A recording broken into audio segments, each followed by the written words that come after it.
Sí, hablar de retos es algo que hay que matizar, ¿no? Porque los retos dependerán de los contextos. No en todos los contextos los retos que se pueden tener referidos a la educación a distancia son iguales. Habría que hablar de retos de instituciones concretas de educación a distancia. Habría que hablar de retos referidos a países. No tienen los mismos retos, qué sé yo, los países europeos que países en vías de desarrollo o países no desarrollados. Son retos distintos. En todo caso, yo creo que podríamos plantear que es importante el que todavía en países en vías de desarrollo las resistencias hacia la educación a distancia son grandes. Todavía se sigue pensando que la calidad es algo que está ligado a la educación presencial, porque quizás se ha mirado poco hacia afuera y se ha leído poco, porque ya está más que probado que los sistemas a distancia pueden aportar una alta calidad. Se han hecho estudios relevantes, personalmente he hecho algunos de ellos, incluso he recopilado otros estudios en este sentido y la calidad está asegurada. El hecho de vencer las resistencias que aún existen creo que es un reto importante. Luego también otro reto que es fundamental es que en las instituciones de educación a distancia o las administraciones públicas, los políticos, se preocupen de algo importante como es la capacitación del profesorado. Es decir, no es lo mismo enseñar en presencia que enseñar en distancia.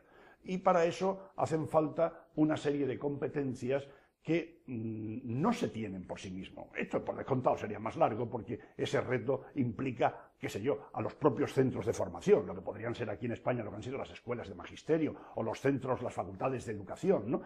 Que realmente hay que tener presente que más allá de lo que pueden ser los estudios pedagógicos generales, hay algo importante que es vivir en la época actual, es vivir en esta sociedad digital, y el profesorado de nuestras instituciones tienen que salir formados con respecto a esos aspectos. Y naturalmente en todo lo que afecta a la educación a distancia, en todo lo que son sus diseños, sus políticas, sus planteamientos, sus principios pedagógicos, son importantes. Luego, yo creo que es importante también un reto que yo lo detecto en la red, ¿no? Cuando la gente piensa que con tener las recetas tecnológicas ya tenemos solucionado el problema de hacer una educación a distancia de calidad. Y yo creo que una educación a distancia de calidad no se hace si no se cuenta con principios pedagógicos bien fundamentados. Es decir, no es la receta tecnológica de cómo se hace esto o cómo se deja de hacer. Yo creo que la voz del pedagogo, las teorías pedagógicas, los principios pedagógicos, la didáctica, son elementos sustanciales para hacer una buena educación a distancia. Y luego yo creo que habría que intentar dar la máxima seriedad a los proyectos de educación a distancia, plantearlos con absoluto rigor, tanto rigor en lo que supone el diseño de esos programas a distancia o de esas instituciones a distancia, lo que supone el desarrollo, la acción o la gestión de esos programas o instituciones a distancia y lo que supondría finalmente la evaluación, para que en ese sentido garanticemos la calidad. Es decir, aquí sería el diseño, el desarrollo, la evaluación y vuelta a empezar, pues recogiendo fortalezas, debilidades, en ese sentido. Yo creo que con eso podríamos señalar retos fundamentales que en algunos casos serían en países, como digo, donde la educación a distancia está poco desarrollada, pero que en principio valdría prácticamente para todos.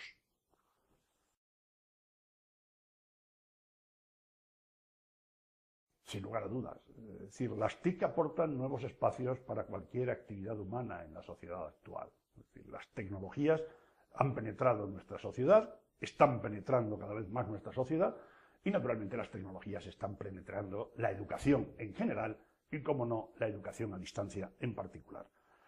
Hoy día hay nuevas formas de hacer medicina, nuevas formas de hacer abogacía, nuevas formas de hacer política, que está precisamente basado y apoyado en todo lo que suponen los soportes digitales, lo que suponen las redes sociales. Y naturalmente no podemos ignorar desde la educación que no haya nuevas formas para hacer educación, nuevos modelos para hacer una educación distinta, una educación que no sea solamente que apliquemos o sumemos a los procesos educativos las tecnologías, no. Las tecnologías hay que integrarlas dentro de los procesos. Es decir, la tecnología no es algo que yo agrego para hacer una educación mejor. La tecnología es algo que tiene que estar integrado en el propio proceso educativo. Y naturalmente en todo lo que supone la educación a distancia, las tecnologías son fundamentales. Realmente los modelos de educación a distancia han estado siempre muy ligados al desarrollo tecnológico. Es decir, la educación a distancia en este sentido ha sido abanderada. Los que hemos defendido la educación a distancia desde su nacimiento, ciertamente yo los califico y me quiero calificar como innovadores en la educación, porque la educación a distancia fue aquel salto cualitativo de señalar que en formatos no presenciales se podría ofrecer una educación de calidad.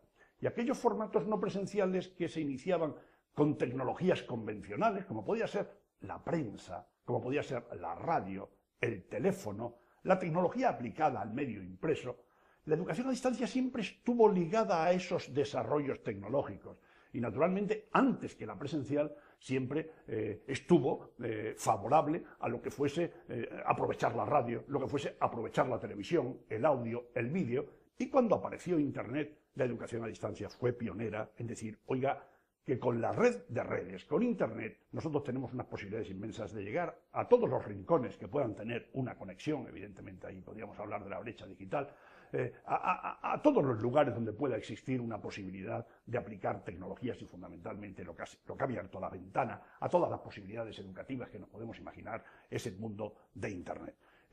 Yo creo que esos nuevos espacios en educación a distancia, los centros de educación a distancia, las instituciones, los programas, tienen que mirar muy adelante y, como decía yo antes, tienen que mirar hacia afuera, tienen que leer más en el sentido de qué se hace en otros lugares, que yo creo que a la hora de actuar no podemos improvisar, es decir, ¿qué está probado? ¿Qué funciona en otros sitios? ¿O qué podemos nosotros innovar para ver si funciona o no funciona? Es decir, hoy día hay todo lo que viene suponiendo una corriente en los últimos años que se viene hablando de las tendencias en la educación y de las tendencias en la educación a distancia. Claro, se viene hablando de esto hace algunos años. Cuando hace algunos años se hablaba de tendencias, hoy ya no son tendencias, sino que son realidades. Y todo lo que suponen los entornos personales de aprendizaje. Aprovechar las posibilidades que cada uno conforma en torno a su entorno personal de aprendizaje ligado a las tecnologías. Todo lo que son esas aplicaciones, esas conexiones, esas relaciones que forman mi entorno para aprender.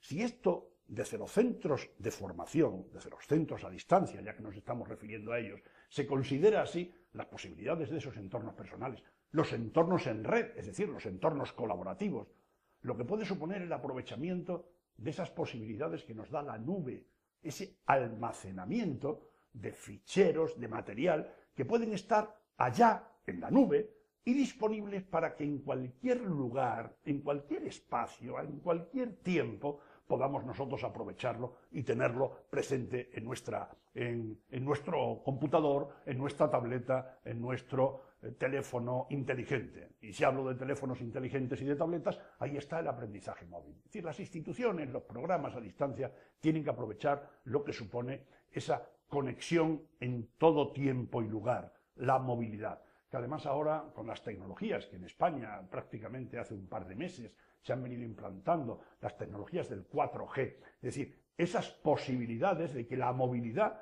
te dé unas velocidades que son más propias de conexiones de banda ancha de alta velocidad.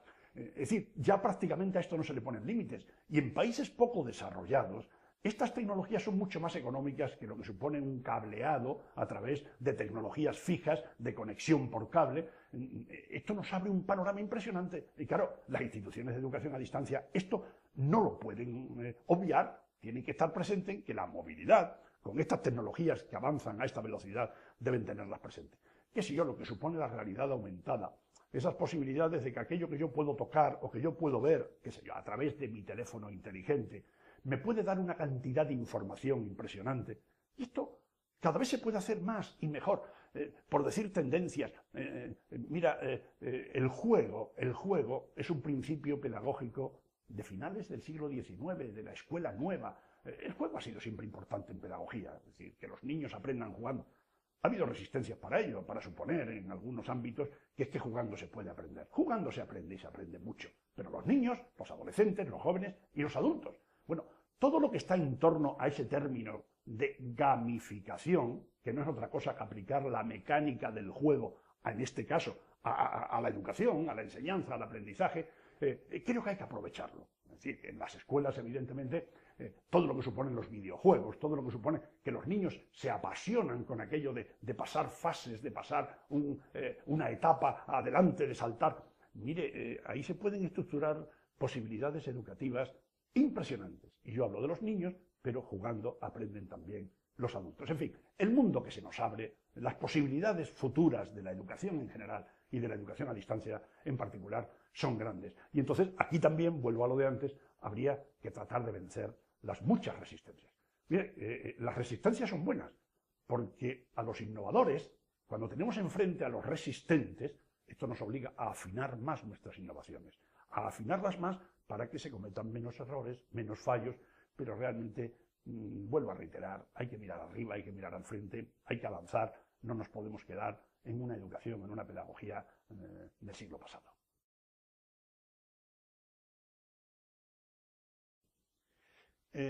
Mundo laboral y educación a distancia. Prácticamente el nacimiento de la educación a distancia estuvo ligado como función social a atender pues, las necesidades de aquellos que no podían acudir al bien de la educación, pues por motivos laborales, por otra serie de motivos, pero en muchos casos por motivos laborales. Es decir, la puerta que se abre a través de la educación a distancia para la gente que trabaja, para el mundo laboral, es inmensa, ¿no? Esa función social como valor fundamental de la educación a distancia, yo creo que la tenemos que seguir defendiendo, tanto en los formatos convencionales, en los formatos más clásicos de educación a distancia, como en todo lo que suponen los nuevos formatos. Es decir, esa ruptura de coordenadas, de espacio, de tiempo, de economía, de trabajo, esas rupturas nos posibilitan que la gente pueda seguir progresando, pueda seguir avanzando, pueda realizar estudios que nunca pudieron soñar gracias a la educación a distancia. Eso es importante. Y todo lo que supone la educación a distancia en el mundo laboral en lo que se refiere a la formación continua, el reciclaje, la actualización profesional.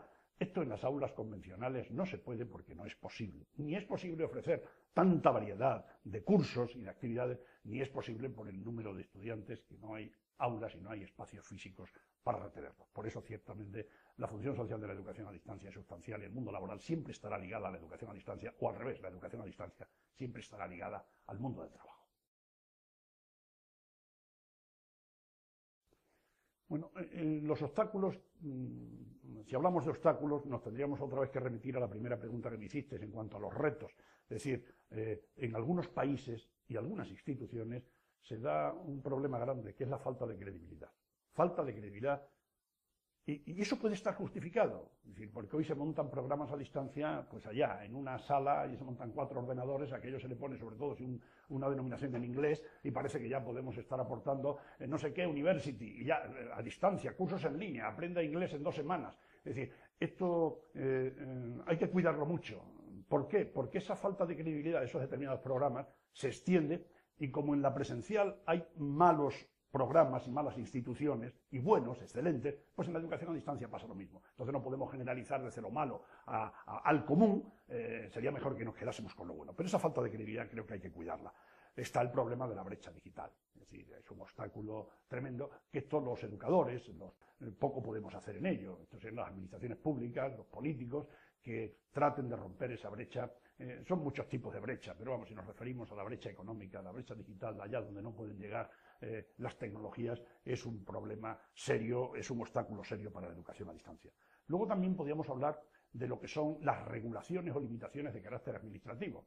Sabemos, vamos, y yo que estoy relacionado constantemente con países de América Latina, los países hermanos del otro lado del Atlántico, en muchos países se ponen muchas trabas, muchas limitaciones de carácter legislativo, de carácter administrativo, de carácter regulatorio, normativo, que ciertamente coartan todas las posibilidades de expansión de la educación a distancia. Eso es un serio problema que también habría que tener en cuenta. Bueno, y finalmente, quizás ya por ser breve, pues vuelvo con el principio, la formación, capacitación de los recursos humanos, es decir, formar a los directivos, formar a los profesores, formar al personal de administración y servicios, formar a los técnicos que tienen que dar soporte a todo lo que son iniciativas en programas de educación a distancia ligado con las tecnologías.